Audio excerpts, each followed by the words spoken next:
self-standing. That's easier to display, and again, it avoids people having to touch the products themselves. And then, given that you're going to have less communication with the sales people in the stores, there's going to be a greater emphasis put on providing product information that's easily accessible by the consumer, particularly versus with things like QR codes or product videos. So that's something that you need to sort of be aware of. Yeah, so these days consumers use these smartphones. So if you have this kind of QR code that leads to your product video, YouTube product video, that will help customers to understand your features. Okay, and next slide. This is talking about, this is something that Taki-san was able to find about the Instagram popularity of posts. And do you want to talk about this? Okay, well, so I Googled, what are popular at this moment. So, there's no official ranking of popular hashtags on Instagrams, but I found this information provided by a private company. And also, this one is from fashion-related sector. As you see, bracelets, unisex, bags, and then also handmade bags here means it's not commercially, handmade bags, but I think handmade by consumers.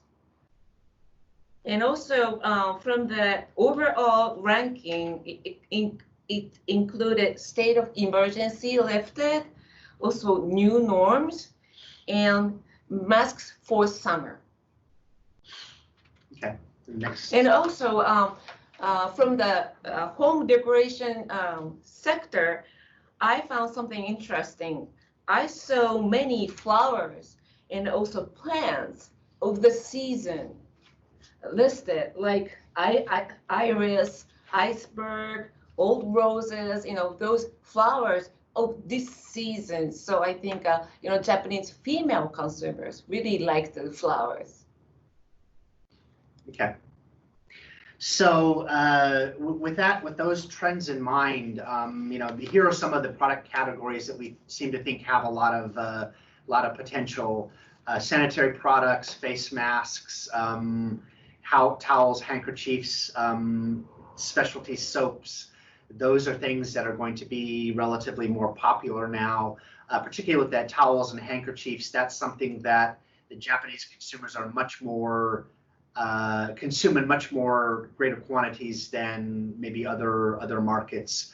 Stay-at-home products, cooking. We're seeing, like we showed, there's people are trying new things that could potentially, be an inroad for Hawaiian companies. Exercise equipment, products related specifically to telework, and then handcrafts. We're seeing a lot of handcrafts becoming more popular, and then outdoor hiking and camping. A lot of people are seeing that as, now that they're trying to get out of the house, get away from crowds of people. So instead of going to the mall, they're looking at hiking and day hikes, things like that. So that we think are going to be some markets that are going to be blossoming in the coming year. And then finally, gifts. That's something that's always popular.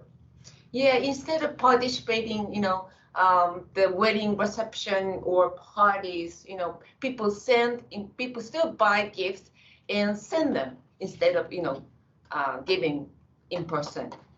And also, may I add, cycling. Cycling is also popular. Instead of using a local transportation, people may commute by bicycle. And also, let me add one more thing. Mr. Biggs mentioned about soap as one of the potential products, but please note that soaps are considered as a cosmetics. So you will have to go through all those testing and registration process. I'm covering a consumer goods, but I'm sorry, but I don't cover cosmetics. So okay. Okay, yeah, next slide. So opportunities in Japan. I hope that our presentation has given you a sense that that although things are sort of grim now, that we're seeing some potential market opportunities coming up in a lot of niche markets that Hawaiian products are very strong in. So we really want. I hope your audience really does consider the Japanese market, and Taki-san's going to talk about the Hankyu Hawaiian Fair and the Tokyo International Gift Show, which are two shows that Hawaiian companies have participated in frequently. This year is going to be a lot different, but Taki-san, you want to talk about that? Okay, so Tokyo International Gift Show. I think many of the Hawaiian companies are familiar with the show because Lyle and DBET has been doing the pavilion. I learned from Lyle that they are doing the pavilion again, and the show has been organized usually in September, early September. This year it will be early October. And for the first time, I organized a little small booth of introducing U.S. sustainable consumer goods at last September. And those American sustainable products were very well received by Japanese buyers, and actually 2 of them are from Hawaii. And then those companies were going to be introduced at the Hankyu's Hawaii Fair, but the Hawaii Fair was canceled this year. But anyway, this Tokyo International Gift Show is the largest B2B trade show. Hey, Rob, did you have a comment? Yeah. Could you elaborate on the sustainable products that you were just talking about? What kind of products were those? That's very interesting. The sustainable products. Sustainable products that for the last show I had wrapping paper made of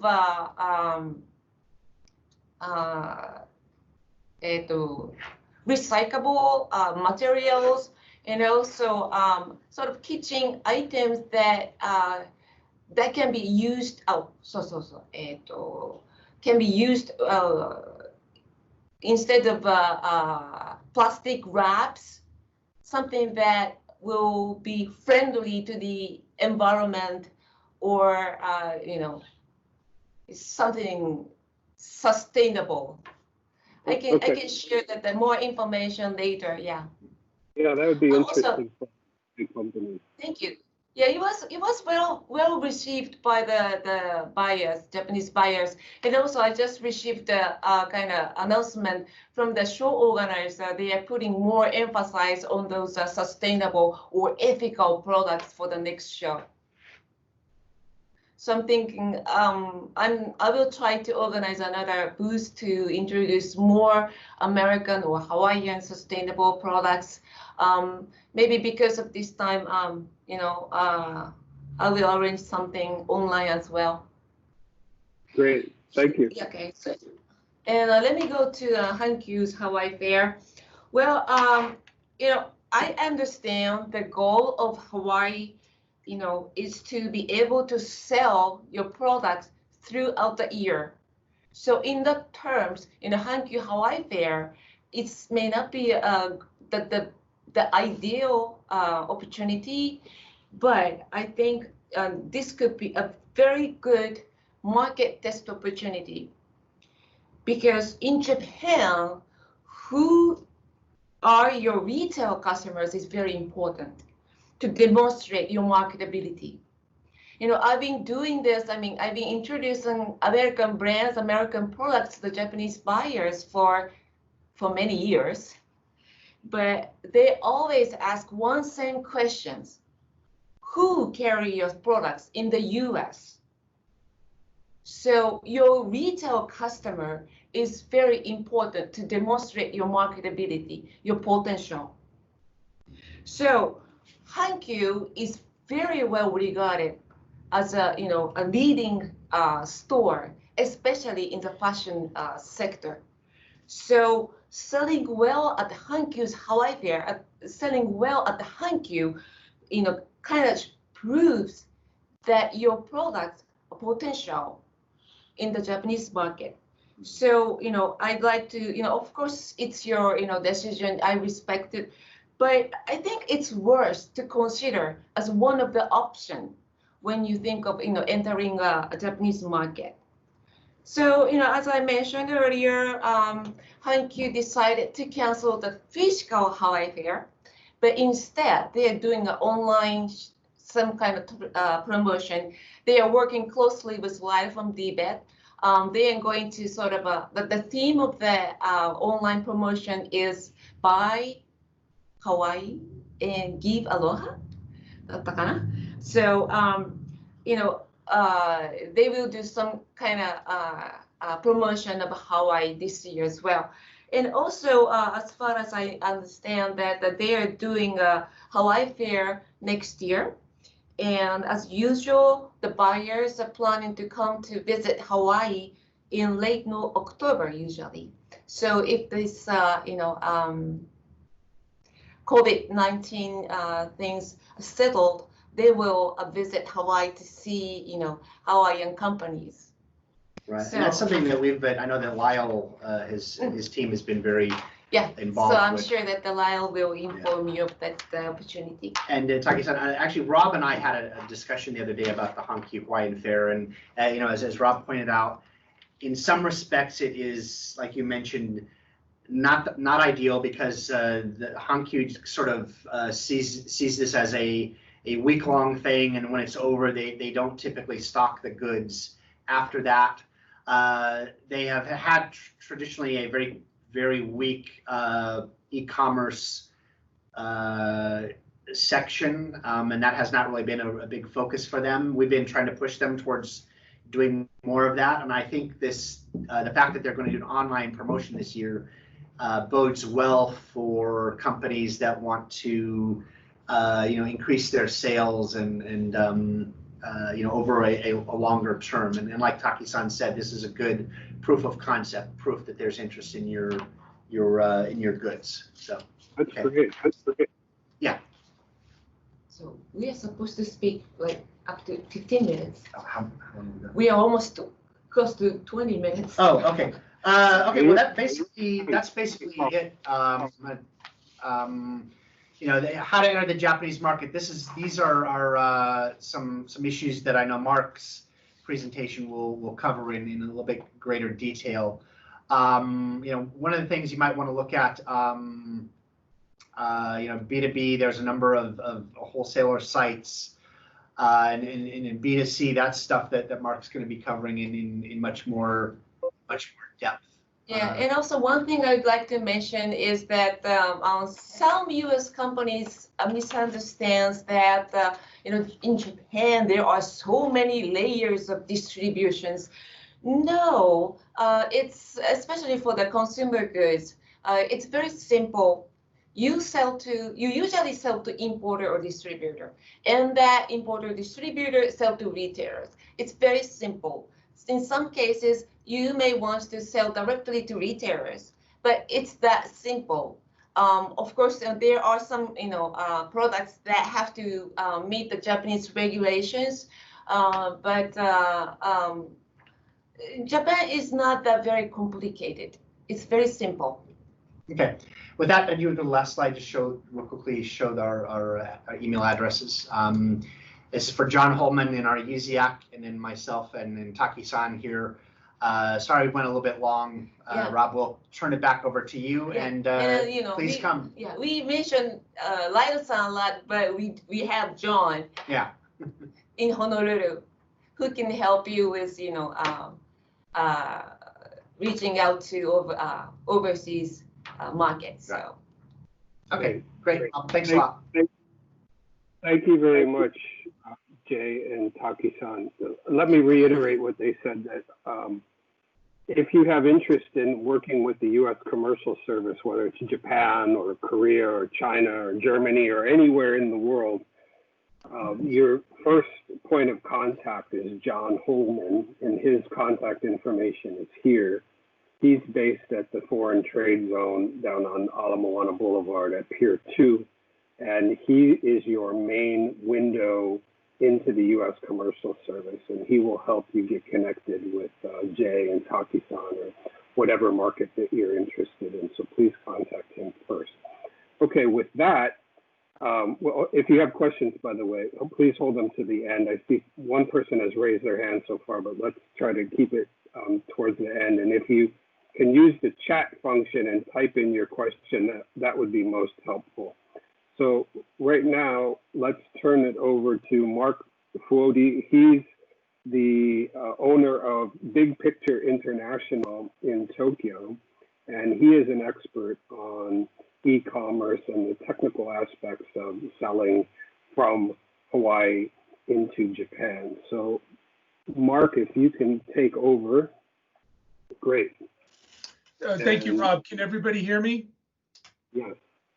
Okay, great. Thank you very much, Rob, for organizing this. And let me thank Jay as well. Jay and I have been talking for a few months about doing this, so it's a real pleasure to see this webinar happening.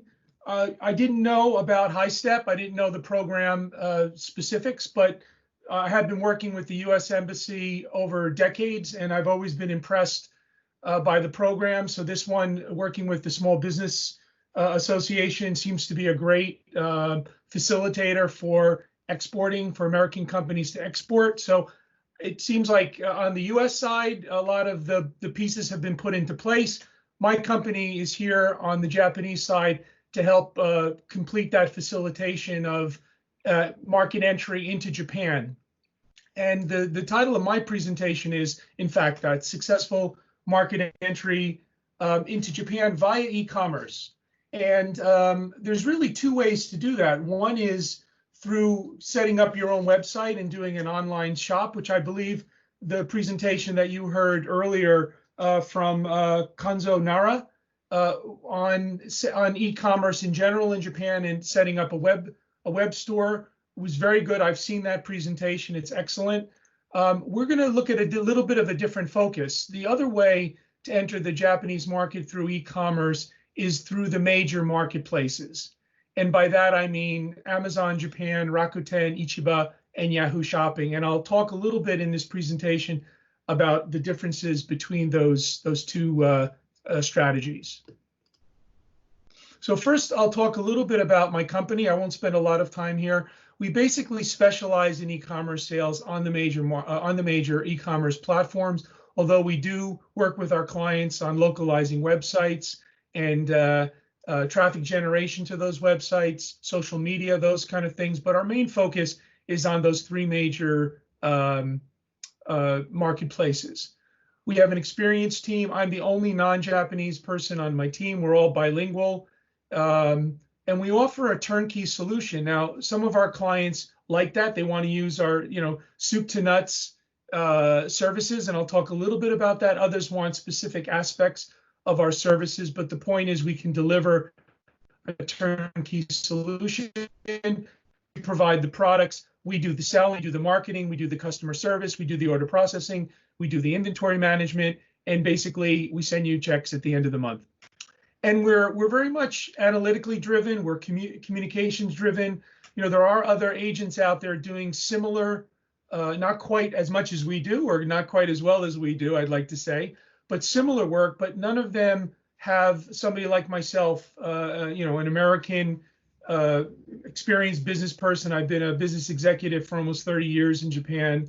I understand the needs and desires and expectations of US and international companies. I can communicate that to my team. And when necessary, when the real tough discussions begin, why isn't something working? Why are Japanese consumers reacting that way? Why isn't it advisable to spend that much money expecting that much of a return that quickly? I'm able to have those discussions in a way that I think is effective and everybody ends up understanding. Okay. So here, this is the full menu of what we offer. It starts from market research. Is your product viable? What are your competitors? All the way down to setting up on the major marketplaces, managing those marketplaces, managing the warehouse if necessary, doing social media. And then in some cases, some of our clients want to move into the brick and mortar sector. And on that note, we work with wholesalers and retailers to help get those products into the retail channel. Okay, Japan has a very big e-commerce sector.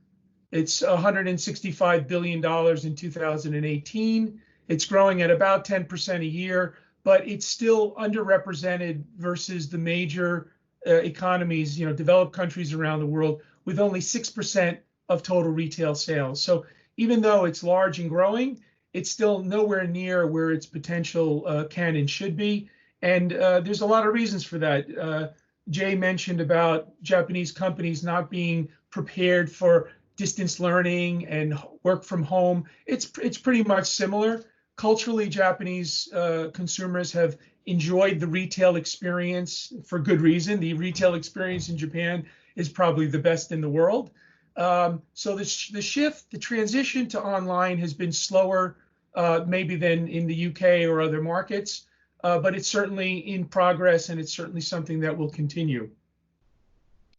So my first recommendation is understand the market as much as possible. Japan is a very different market. Japanese consumers will exhibit similar behaviors and traits versus other consumers, but it's still a very highly specialized market, language-wise, culture-wise. So getting a good understanding before you start business is very important. You can do that either by researching yourself or engaging a capable partner. Okay, in terms of market entry itself, there are three primary models.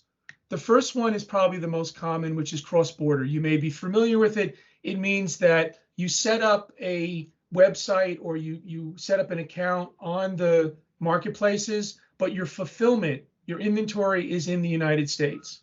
And you do what's called cross-border shipments. There are quite a few benefits to that. The first one is you're not paying consumption tax. The second one is you don't have the cost and the risk of keeping inventory in Japan. But the downside is it's more expensive for your consumer. They have to pay shipping and customs, or you build it into the price, so the price goes up.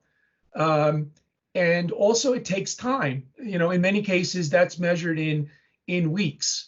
So there are balancing to be done. Many of my clients will start with cross-border. Once they realize that they do have a viable business, they may then decide to keep inventory in Japan. Others go straight for the local model, and it really is an individual discussion. And as I said, there are benefits, pros and cons to both. The second is to have an agent here in Japan managing your business for you. Okay, you can set up a website.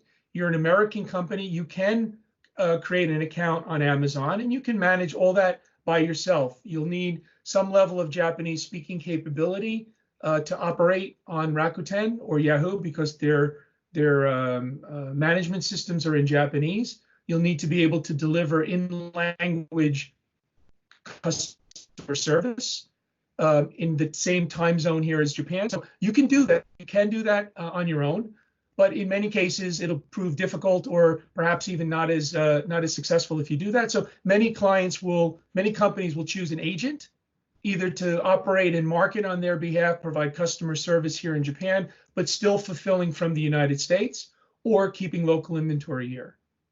And then the third model is creating a local operation. Setting up a company here, hiring people, and growing your business that way. And that's usually, you can look at this often as a phase 1, phase 2, phase 3 process. In many cases, my clients have already started selling in Japan. They set up their Amazon Japan account through Seller Central in Amazon. They realize that they have a business. Then they look for somebody like me and say, hey, we want to get into Rakuten and Yahoo or the other marketplaces, or we want to set up our own website. We know we need help. Please help us.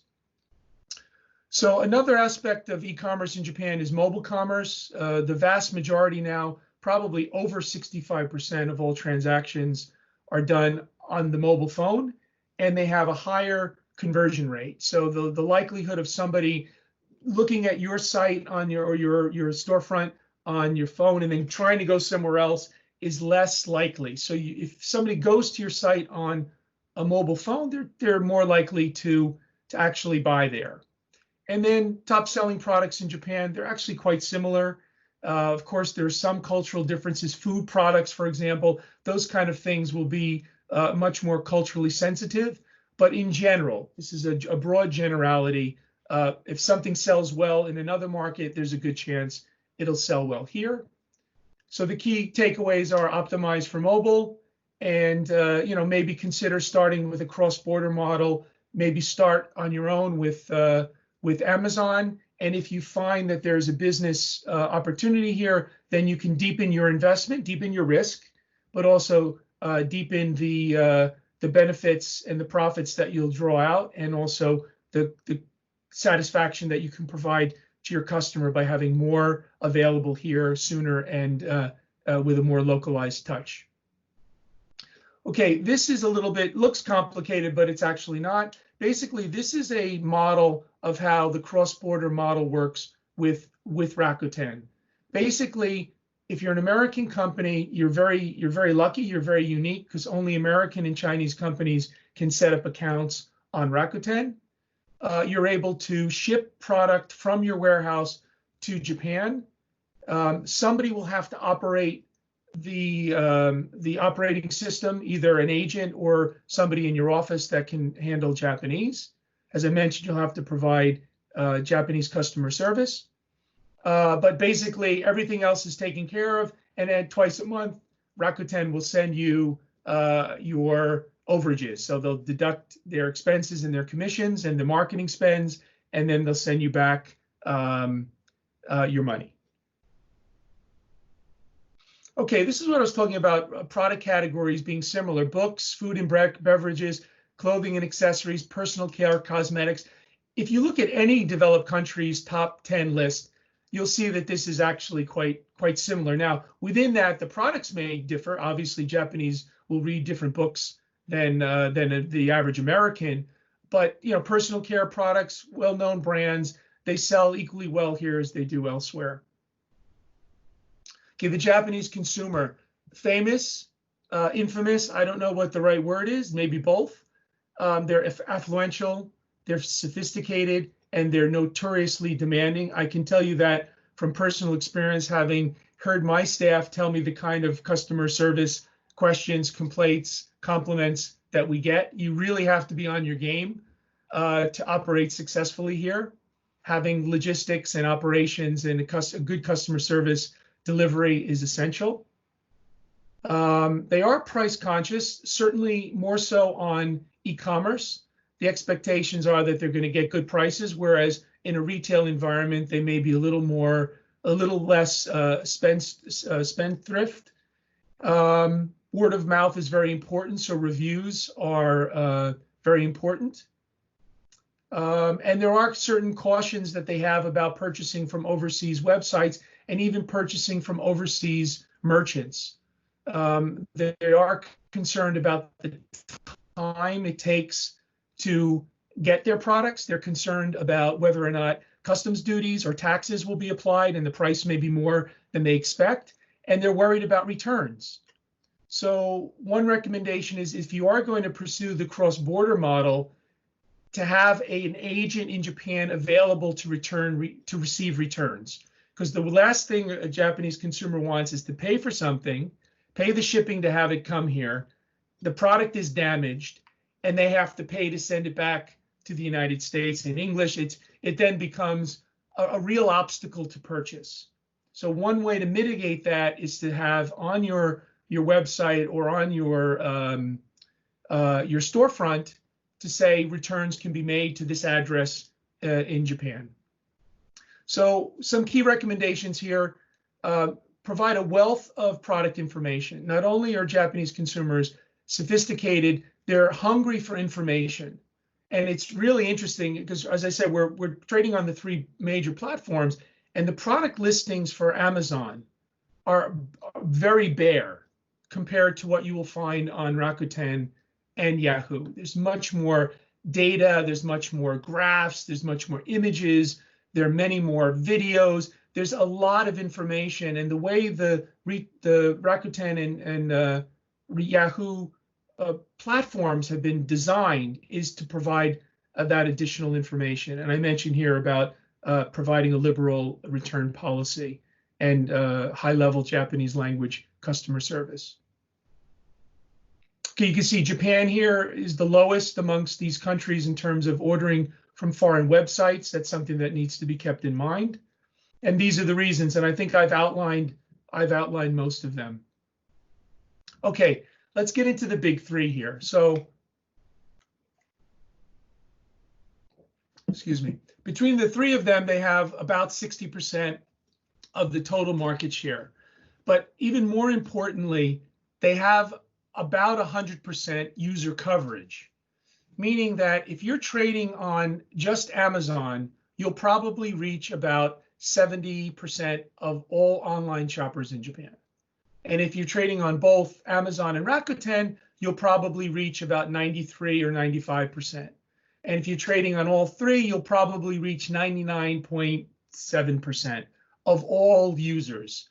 So I often advise my clients to start on the marketplaces before they develop their online stores on Shopify or other marketplaces. And one of the reasons for that is the costs related to doing so are less, and you immediately get to 100% market coverage. If you think about using Shopify or your own website, you're at a much, much lower marketplace penetration, and you have to spend a lot more money to find your potential users. Now, I'm certainly not dissing the online shopping approach or websites, but there is a consideration to be made about if you're going to do one first or the other first or both. So, and those are some of the considerations that you're going to want to make. Okay, Rakuten and Yahoo are e-commerce shopping malls. So you set up a storefront, which is almost like a website in itself. It's very much can be brand oriented, unlike Amazon, which for the most part is product. They have introduced Amazon storefronts now for brand owners. So that is, Amazon is kind of moving a little bit toward this, but it's certainly not a shopping mall in any sense of the word. Yahoo and Rakuten tend to skew female.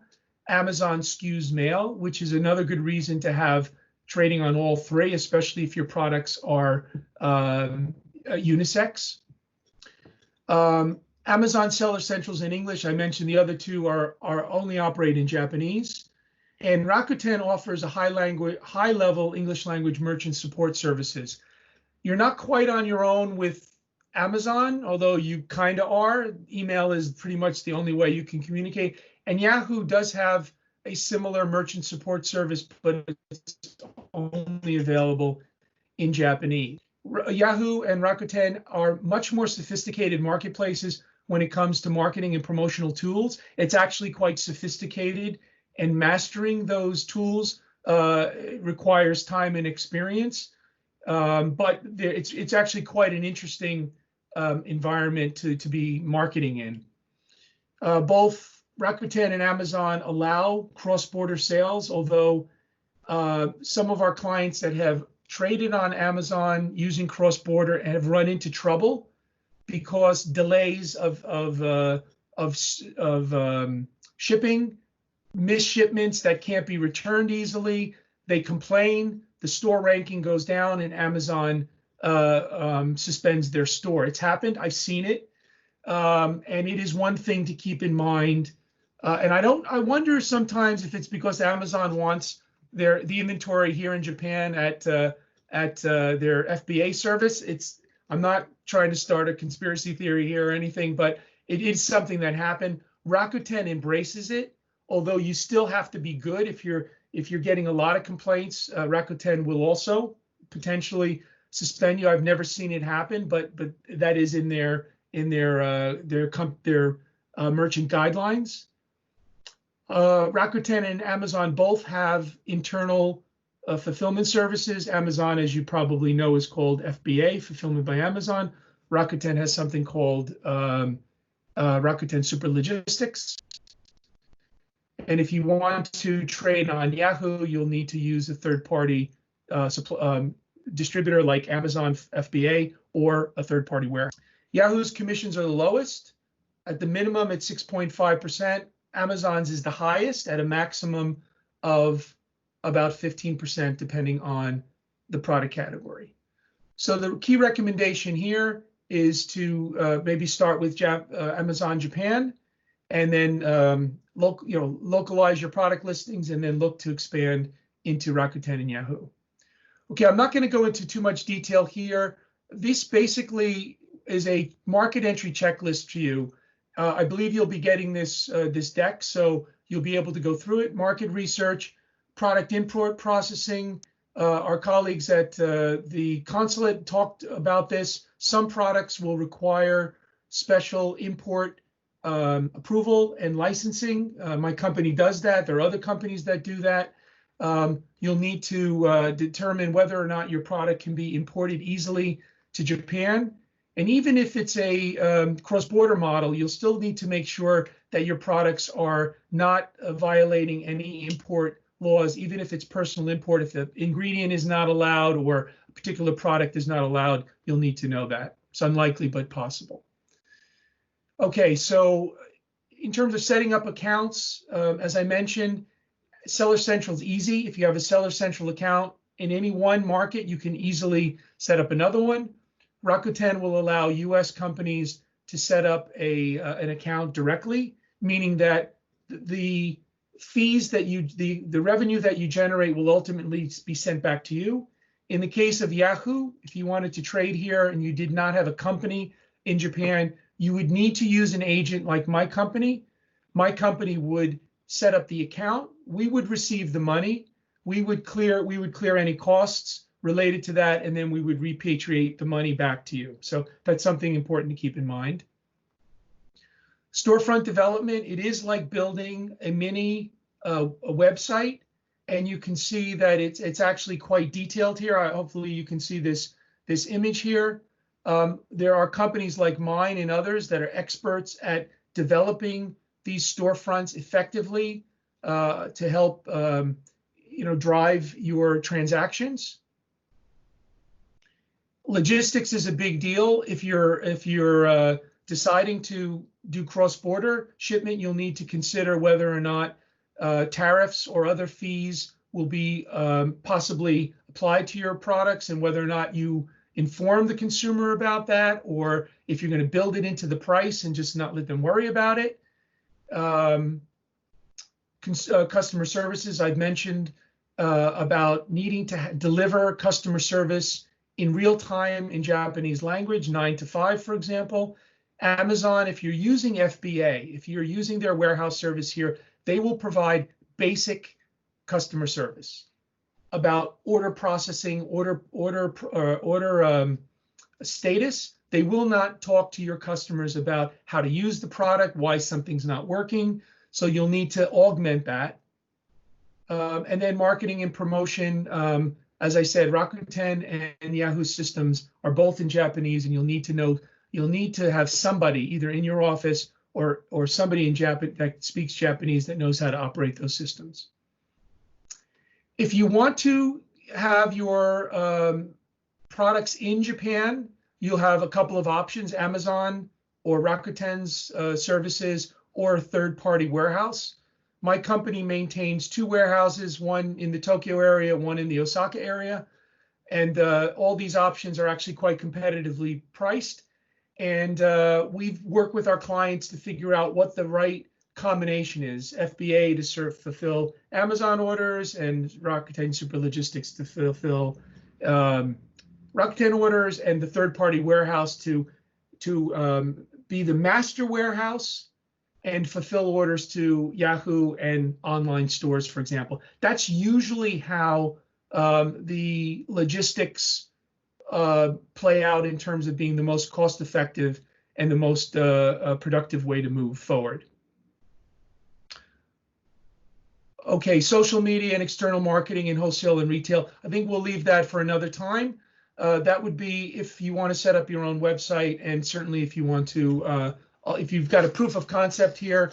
And I think the comment about needing to have some proof of concept before being embraced is probably one of the most important takeaways from today's meeting. So your ability to say, we have a viable business online, therefore, don't you want to work with us, offline? That ability is much stronger than trying to go to a wholesaler and say, oh, we're great, you should really love us, take our product and start selling on our behalf.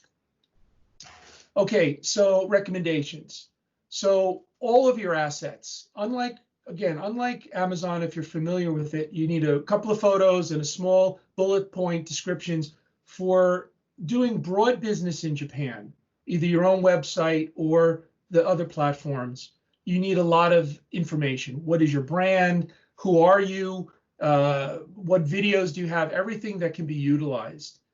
Ultimately, you should be trading on all three marketplaces and any specialty platforms. If you're an apparel retailer, you'll want to be on ZozoTown. There are a few specialty platforms and marketplaces that have emerged, but ultimately you should trade on all of them. And the reason for that is the incremental costs of adding another marketplace is almost always much less than the profits that you'll generate from moving to that particular platform. Consider pursuing cross-border first before you make the step for local fulfillment. In any event, when you do your marketing and you put your marketing budgets together, we strongly recommend the hero item approach. If you have a catalog of 100 items, we would say let's focus on the 1, 2, or 3 that are the most popular. Let's put most of our marketing spend, most of our focus, let's develop special pages for those items to really promote them. So once you've got the platforms working, which mean typically a relatively less investment and easier to reach a large population, then look to develop your website and utilize social media and other affiliates and other tools available to you to drive traffic to your website.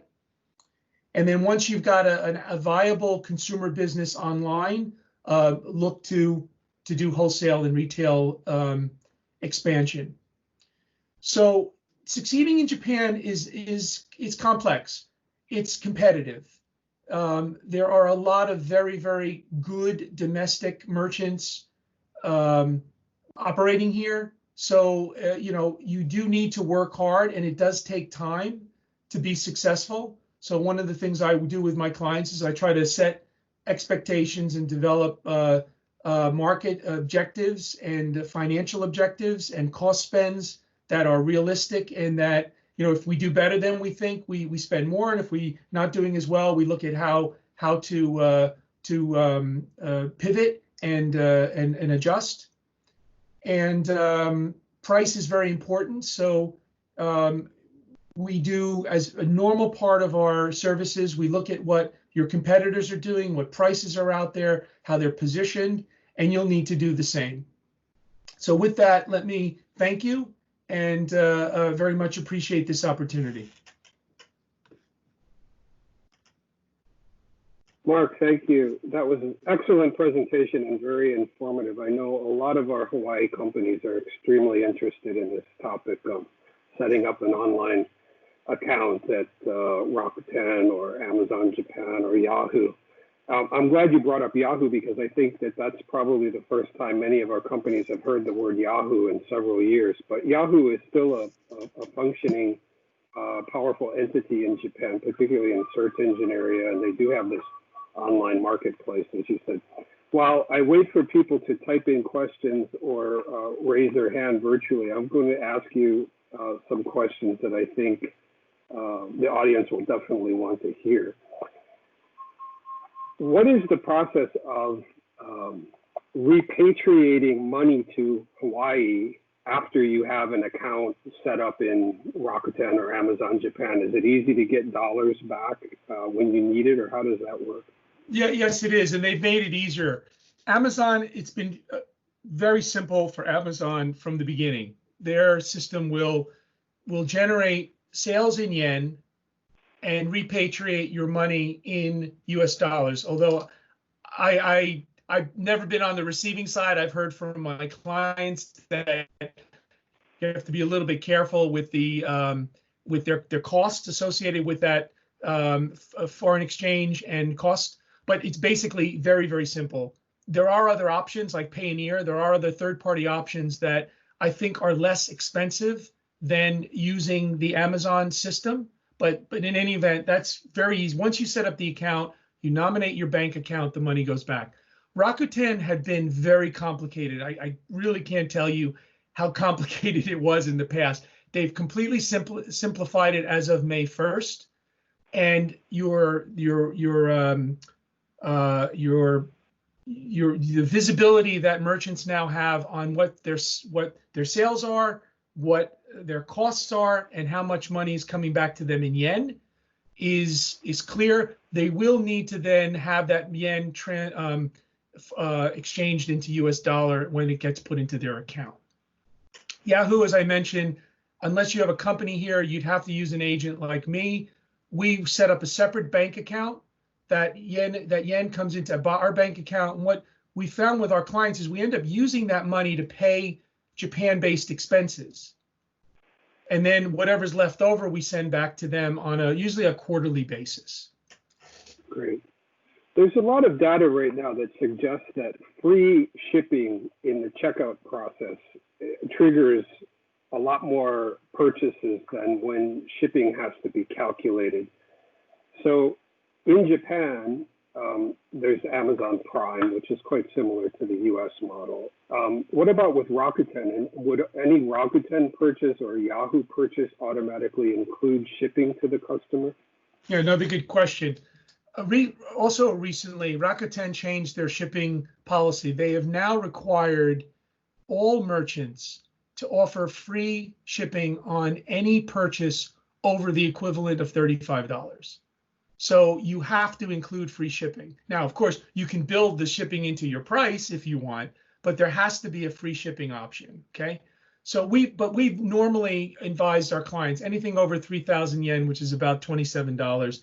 We suggested that because it is true.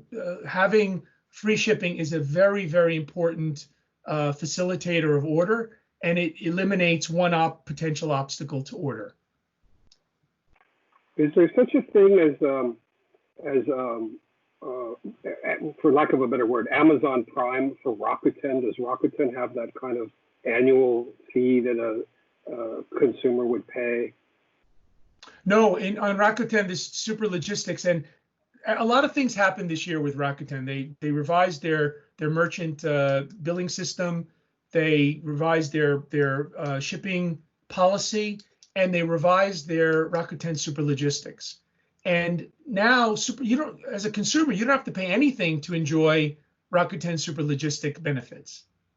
And the fees associated with Rakuten super logistics are competitive. They're not quite as good as Prime, but they're competitive. Okay. Are there any inventory requirements, like a minimum inventory that either Amazon Japan or Rakuten or Yahoo would ask a company to have? Like you need 100 units, or you need $2,000 worth of inventory, or is there anything like that? No, not that I'm aware of. The only time that comes into play is when there's a lightning sale, and each of the three platforms have a similar process. You have to demonstrate that you have a certain amount of inventory available in order to qualify.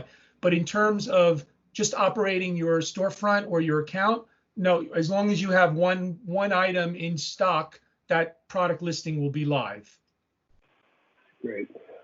I know from past experience selling in Japan that the Japanese market can be very dependent on seasonal sales. And I'm wondering, how does that work with the online platforms? And can your company advise on that? When is the autumn sale, and when is the best time to get inventory into Japan to prepare for such a sale, Golden Week or Obon or what have you? Yeah, all good questions. there is seasonality in Japan. November, December is disproportionately high versus the overall annual sales. July is a traditional gift giving time. April is back to school, unlike September in the United States, for example. The New Year holiday is quite big. There are holidays, Western holidays, that are now celebrated quite actively. Valentine's Day, Mother's Day. These are very, very good times to sell products that are related to those. In addition, Rakuten, as I mentioned about their sophisticated marketing and promotion, they do a quarterly sale called Super Sale. And they've strategically put these super sales in months where traditional seasonality is low. So they've been able to kind of bump up that curve doing that. And we are, my company and my clients, we're very active super sale promoters, because you can really generate, even though it's 1 week, you can sometimes generate 50% of your monthly sales during that 1 week, for example. So the more granular you get, the more you'll see that there are specific calendar opportunities here in Japan. And we typically advise our clients along those lines. Great. One problem I think our Hawaii companies will have competing on a marketplace like that is that we're limited with resources out here in the middle of the Pacific Ocean, and we compete on some products with companies from China. And how can we, in an online environment, convince the consumer that our products are high quality, made with aloha, and how do we compete like that? Trying not to compete just on price, but on quality and what have you. That all good questions. That's probably the best question, and it's something I've been thinking about. And part of the answer is in your what you just said about aloha. Part of your answer is the shirt you're wearing, authenticity, the Hawaii brand.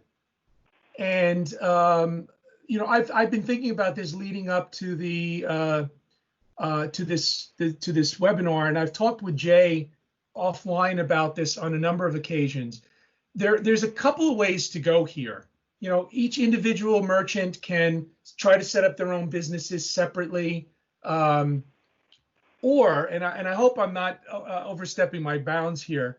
There could be a joint approach where the storefront is not, company A, company B, company B, C separately. There is a kind of Hawaii mall, all curated, authentic, high quality companies. And I'm pretty sure that there is a demand for an interest in Hawaiian products, especially amongst Japanese people.